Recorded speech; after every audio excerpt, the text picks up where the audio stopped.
Hi, I'm Max Swindles. I'm a student at USEN at the film school, and this is my pitch for my film, Trust the Process. So I'll read my logline to start. A successful therapist is finishing the last session of the day like any other, when a knock at the door leads to her unwillingly confronting a past that she has tried her hardest to forget.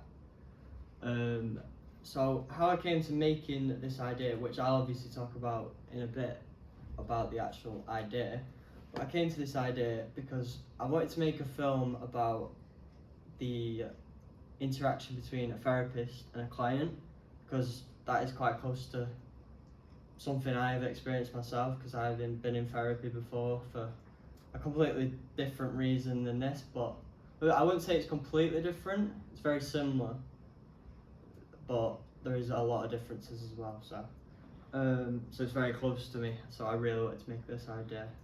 The film itself, the genre will be psychological thriller / drama.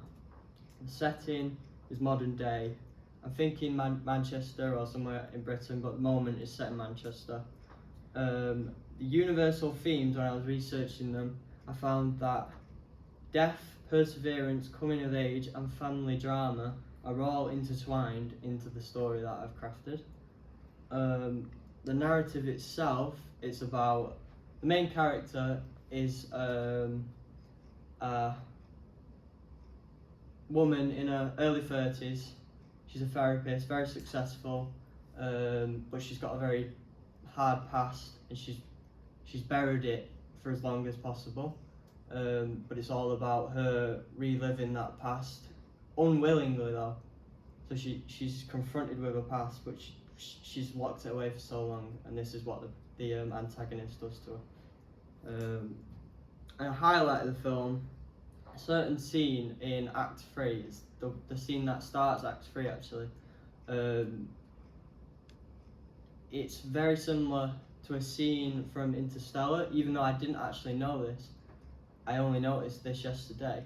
But it's her in her memories, and she's watching as a spectator to her memories of the abuse and all the horrible things that have happened to her. So inspiration, I took heavily inspiration from an Inspector Calls, mostly 2015 film, but the book as a whole as well. Inspector Calls, I did this in high school, and I watched this film and it's amazing. They make such a great atmosphere in one room. It's all set in one room, and they cut to different parts like the past and stuff, but it's really, really good. And I wanted to create that and put that into my film, which I think I've done really well. But I've put my own twist on it, other than like the Inspector Calls as well. And as I said, Interstellar is technically inspired me, because I've created this scene even though I did it without knowing. This is all the headings that I'll be talking about in regards to the story and the production. So backstory, central characters, inciting incident, protagonist quest, central conflict, complications, climax, and choice of resolution. So the backstory, as I've talked a bit about before, she's the main character is a woman in her early 30s, a successful therapist, but has a past with her parents that was very abusive. They were alcoholics, and she had a little brother called Matthew, which is actually the twist of the film, because the man who comes in as a client for most of the film and is therapizing her is actually some sort of version of Matthew, but I'm going to leave it open to what he could be a ghost, he could be the physical representation of her trauma and grief, and a mind's playing tricks on her to get her to like confront this awful thing that happened to her that she's been burying for so long. Central characters I've obviously talked about as well, but it is mainly just May, who is the main character, and Matthew, so they're both siblings as well. The protagonist's quest. After the death of her brother, she holds herself responsible, even though she isn't, which we'll find out later in the film. But for most of the film, she'll bury it because she thinks she holds herself responsible. So her quest this is why she gets into therapy, basically, to help people with similar situations like this in their past, so they won't feel how she feels like inside. And it links to the message of what I want to show with this film, and the message is, just because you see someone's happy and confident and well presented does not mean that they're hurting inside, or they cry themselves to sleep, or they're just struggling in general. So that is what I want to convey with this character, which relates to me a lot, because I find myself that I don't show my emotions to many people.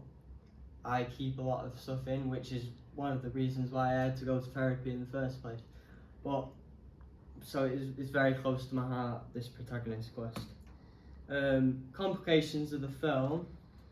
The complication is that it's a progressive complication. So the antagonist won't straight away go for May.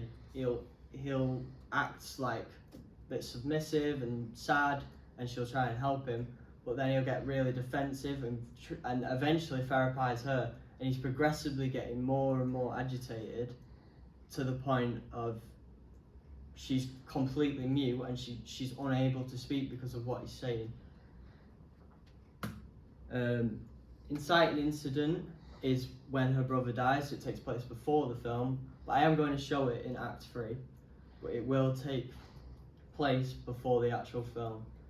The central conflict of the film is when Matthew, or the stranger, is therapizing her and making her less and less in the seat of power. So he gains more and more power the more he speaks throughout the film, and that is the conflict. The climax of the film, the end of Act 2, is where he reveals. So she questions throughout how he knows all this stuff about her, but then he reveals at the end of Act 2 that he knows about how her brother died, and how she failed, and he's feeding into her emotions that she feels inside, that she's to blame for this. And choice and resolution, the choice is to forgive herself, which happens while she's in this dream sequence. She forgives herself, and she takes her younger self's hand and walks and breaks free of this hold that the stranger has put on her. And the resolution of the film is she directly talks to Matthew. Now that she knows this man is Matthew in some sort of way, she tells him she's so sorry for what happened to him, but she doesn't accept that she's at fault anymore, and she finds peace in herself, and it'll lead to her finding a happy and nice life for her in the future. Thanks for listening. I'll just talk a little bit about budget, actually. Budget wise, I don't really think it'll take too much to make this film, because it's only 2 locations that I need. I could probably make the sets themselves because they're very simple sets. So I'd say probably about £200-300, something like that. But honestly, it'd be quite easy to make. So thanks for listening. Is there any questions? Yeah, you mentioned your location, so will it all be indoor shooting or will there be outdoor shooting as well? It'll be indoor shooting. It's all indoor shooting. The main location is a therapist's office, which I would probably make a set of. And then second location is during the dream sequence, where they're in her childhood home, which I possibly would make a set for, but there's 2 parts to the house that we visit, so I would possibly have to find an outside of university location for that. I have a question. In 2 or 3 words, what this idea will deliver to audience? Well, I don't think I can describe it in 2 or 3 words because I'm so passionate about the way it is meant to be shown, but it's about not burying the trauma and your past inside you and letting it bubble, because the main character, she just leaves it for so long and it's always in the back of her mind, but she presents herself as this confident and happy person, which a lot of people probably do, and still do. So it's just about confronting the trauma of what has happened to you. That's clear.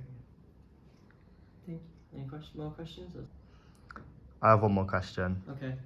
So you mentioned the similarity to a scene in Interstellar where they go Yeah. back and look on their past. Yeah.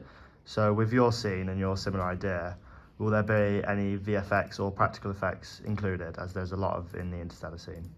Definitely not as many of Interstellar, because obviously that scene is all set in like another dimension where he's looking in on his memories. But there might be some small VFX to it, but definitely I just want it to feel like raw and emotional and just heavy on the sound design to just really grasp her emotions and her revisiting this traumatic moment in her life. Thank you.